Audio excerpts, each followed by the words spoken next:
Welcome back to our channel. तो अज हम पंजाबी की वीडियो गल करन जा रहे हैं क्रिया विशेषण। सो लैट्स वी स्टार्ट। सब तो पहला अपने को है क्रिया विशेषण की है। सो क्रिया विशेषण की है वो शब्द है जो किसी क्रिया की विशेषता प्रगट करे। क्रिया आप हमने पहले प्रीवियस वीडियो डिस्कस की थी कि क्रिया की है जिस काम का होना उसकी विशेषता जो दसे उसनों आप क्रिया विशेषण कहते हैं।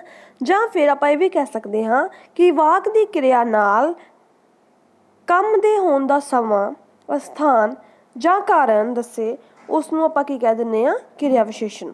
ਜਿਹੜਾ ਕੰਮ ਹੋ ਰਿਹਾ ਹੈ ਉਸ ਦਾ ਕੰਮ ਦੇ ਹੋਣ ਦੇ ਨਾਲ ਨਾਲ ਕੀ ਦੱਸੇ ਉਸ ਦਾ ਸਮਾਂ ਵੀ ਦੱਸੇ ਕਿ ਕੰਮ ਕਦੋਂ ਹੋ ਰਿਹਾ ਹੈ, ਸਥਾਨ ਦੱਸੇ ਕਿੱਥੇ ਹੋ ਰਿਹਾ, ਕਾਰਨ ਦੱਸੇ ਕਿ ਕਿਉਂ ਹੋ ਰਿਹਾ ਆ, ਉਸ ਨੂੰ ਆਪਾਂ ਕੀ ਕਹਿ ਦਿੰਦੇ ਆ ਕਿਰਿਆ ਵਿਸ਼ੇਸ਼ਣ। ਠੀਕ ਹੈ। ਫੋਰ ਐਗਜ਼ਾਮਪਲ ਆਪਣੇ ਕੋਲ ਦਿੱਤੀ ਹੋਈ ਹੈ ਤੇਜ਼ ਚੱਲ, ਬਹੁਤ ਸਜ਼ਾ ਦਿੱਤੀ। ਸੋ ਇਹਦੇ ਵਿੱਚ ਆਪਣੇ ਕੋਲ ਹੈਗਾ ਆ तेज चल विच जिहड़ा चल है, ठीक है, वो की अपनी क्रिया आ। चलना चल मीनस क्रिया आ, तो की है तेज है। तेज मीनस अपने कोल की है क्रिया विशेषण है उसका, मीनस वो दस रही है क्रिया की विशेषता नूं प्रगट कर रही है। Clear okay.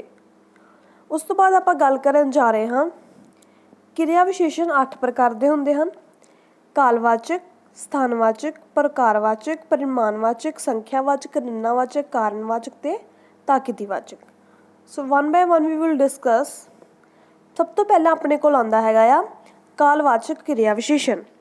ਜਿਹੜੇ क्रिया विशेषण ਕੰਮ ਦਾ ਸਮਾਂ ਦੱਸਣ, ਜਿਵੇਂ ਭਲਕੇ ਹੋ ਗਿਆ, ਪਰਸੋਂ, ਜਿਵੇਂ ਮੀਨਸ ਕੰਮ ਹੋ ਰਿਹਾ ਆ ਉਸ ਦਾ ਸਮਾਂ ਦੱਸਣ ਕਿ ਕੰਮ ਕਦੋਂ ਹੋ ਰਿਹਾ ਆ, ਉਹ ਕੱਲ੍ਹ ਹੋ ਰਿਹਾ ਆ, ਪਰਸੋਂ ਹੋ ਰਿਹਾ ਆ, ਠੀਕ ਹੈ, ਅੱਜ ਹੋ ਰਿਹਾ ਆ, ਕਦੋਂ ਹੋ ਰਿਹਾ ਹੈ, ਉਹ ਦੱਸਣ ਉਸ ਨੂੰ ਆਪਾਂ ਕੀ ਕਹਿ ਦਿੰਦੇ ਆ ਕਾਲਵਾਚਕ क्रिया विशेषण। क्लीयर।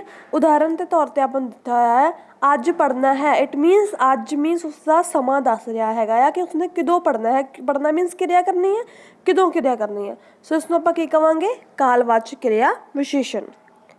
दूजे नंबर पर अपने को आंदा है स्थानवाचक क्रिया विशेषण। ਜਿਹੜੇ क्रिया विशेषण काम का स्थान दसन।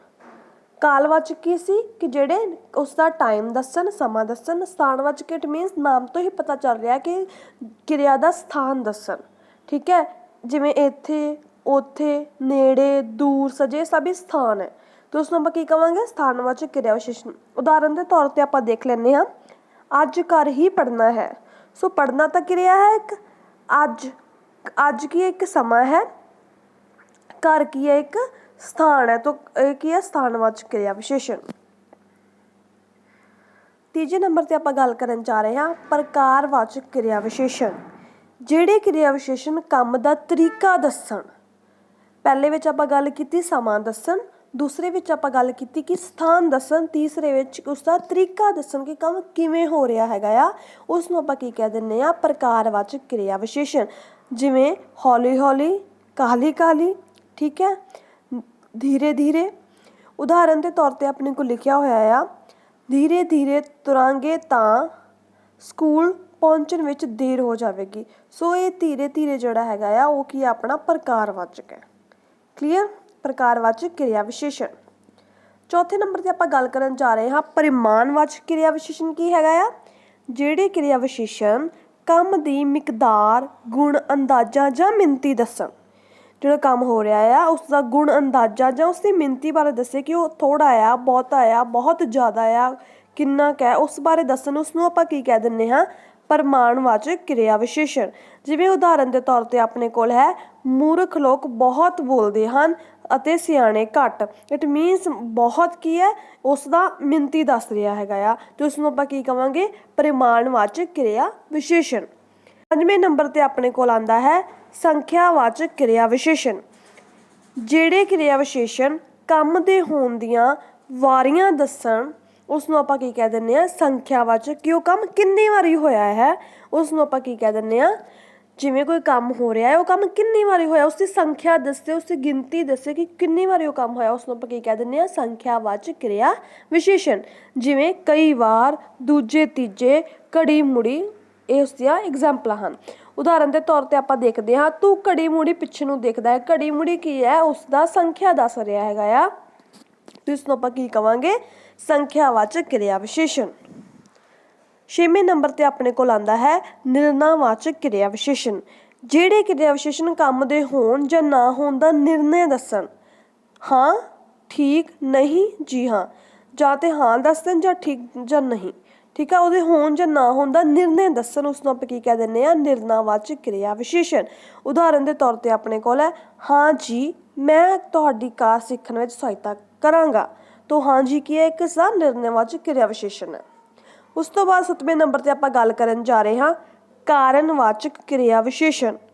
ਤੋ ਕਾਰਨਵਾਚਕ ਕਿਰਿਆ ਵਿਸ਼ੇਸ਼ਣ ਕੀ ਹੈ, ਜਿਹੜੇ ਕਿਰਿਆ ਵਿਸ਼ੇਸ਼ਣ ਕੰਮ ਦੇ ਹੋਣ ਦਾ ਸਬਬ, ਇਟ ਮੀਨਸ ਕਿ ਕਾਰਨ ਦੱਸਣ, ਉਸ ਨੂੰ ਆਪਾਂ ਕੀ ਕਹਿ ਦਿੰਦੇ ਹਾਂ, ਕਾਰਨਵਾਚਕ। ਨਾਮ ਤੋਂ ਹੀ ਪਤਾ ਚੱਲ ਰਿਹਾ ਹੈ ਕਾਰਨਵਾਚਕ ਕਿਰਿਆ ਵਿਸ਼ੇਸ਼ਣ ਕੀ, ਜਿਹੜੇ ਕਿਸ ਕੰਮ ਨੇ ਹੋਣ ਦਾ ਕਾਰਨ ਦੱਸਣ।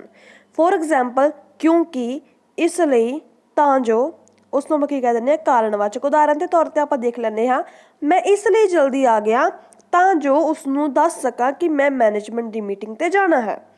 ਸੋ ਮੈਂ ਇਸ ਲਈ ਜੋ ਜਿਹੜਾ ਵਰਡ ਹੈਗਾ ਆ ਉਸ ਦਾ ਕਾਰਨ ਦੱਸਦਾ ਪਿਆ ਹੈਗਾ ਆ, ਤਾਂ ਜੋ ਕੀ ਹੈ ਉਸ ਦਾ ਕਾਰਨ ਦੱਸਦਾ ਪਿਆ ਆ, ਉਸ ਨੂੰ ਆਪਾਂ ਕੀ ਕਹਿ ਦੇਵਾਂਗੇ, ਕਾਰਨਵਾਚਕ ਕਿਰਿਆ ਵਿਸ਼ੇਸ਼ਣ। ਸੋ ਲਾਸਟ ਨੰਬਰ 8 ਨੰਬਰ 'ਤੇ ਆਪਣੇ ਕੋਲ ਆਉਂਦਾ ਹੈ ਤਾਕੀਦੀ ਜਾਂ ਨਿਸ਼ਚੇਵਾਚਕ ਕਿਰਿਆ ਵਿਸ਼ੇਸ਼ਣ। ਜਿਹੜੇ ਕਿਰਿਆ ਵਿਸ਼ੇਸ਼ਣ ਕੰਮ ਦੇ ਹੋਣ ਦੀ ਪ੍ਰਤੋੜਤਾ, ਨਿਸ਼ਚੇ, ਵਿਸ਼ਵਾਸ ਜਾਂ ਤਾਕੀਦ ਲਈ ਵਰਤੇ ਜਾਣ, ਉਸ ਨੂੰ ਆਪਾਂ ਕੀ ਕਹਿ ਦਿੰਦੇ ਹਾਂ, ਨਿਸ਼ਚੇਵਾਚਕ। ਜਿਵੇਂ ਬਹੁਤ ਹੀ, ਤੱਕ, ਵੀ, ਵੀ, ਹਾਂ, ਨਾ, ਇਹ ਜਿਹੜੇ ਸ਼ਬਦ ਆਪਾਂ ਯੂਜ਼ ਕਰਦੇ ਹਾਂ ਜਦੋਂ, ਉਸ ਨੂੰ ਆਪਾਂ ਕੀ ਕਹਿ ਦਿੰਦੇ ਹਾਂ, ਨਿਸ਼ਚੇਵਾਚਕ ਕਿਰਿਆ ਵਿਸ਼ੇਸ਼ਣ। ਉਦਾਹਰਨ ਦੇ ਤੌਰ 'ਤੇ ਆਪਣੇ ਕੋਲ ਲਿਖਿਆ ਹੋਇਆ ਆ ਪੜ੍ਹੋ ਜ਼ਰੂਰ ਬੇਸ਼ੱਕ ਨੌਕਰੀ ਨਾ ਕਰਿਓ। ਸੋ ਇਹ ਨਾ ਸ਼ਬਦ ਕੀ ਹੈ, ਨਿਸ਼ਚੇਵਾਚਕ ਕਿਰਿਆ ਵਿਸ਼ੇਸ਼ਣ। ਇਹ ਬਿਲਕੁਲ ਠੀਕ ਹੈ ਕਿ ਮੈਂ ਪੜ੍ਹਾਈ ਕਰਨ ਨਾਲ ਮਨੁੱਖ ਦਾ ਤੀਜਾ ਨੇਤਰ ਖੁੱਲ੍ਹਦਾ ਹੈ। ਇਹ ਬਿਲਕੁਲ ਠੀਕ ਹੈ ਕਿ ਪੜ੍ਹਾਈ ਕਰਨ ਨਾਲ ਮਨੁੱਖ ਦਾ ਤੀਜਾ ਨੇਤਰ ਖੁੱਲ੍ਹਦਾ ਹੈ। ਤੋ ਇਹ ਕੀ ਹੈ, ਇੱਕ ਇਹਦੇ ਵਿੱਚ ਨਿਸ਼ਚੇਵਾਚਕ ਕਿਰਿਆ ਵਿਸ਼ੇਸ਼ਣ ਹੈ। Okay, so thank you so much.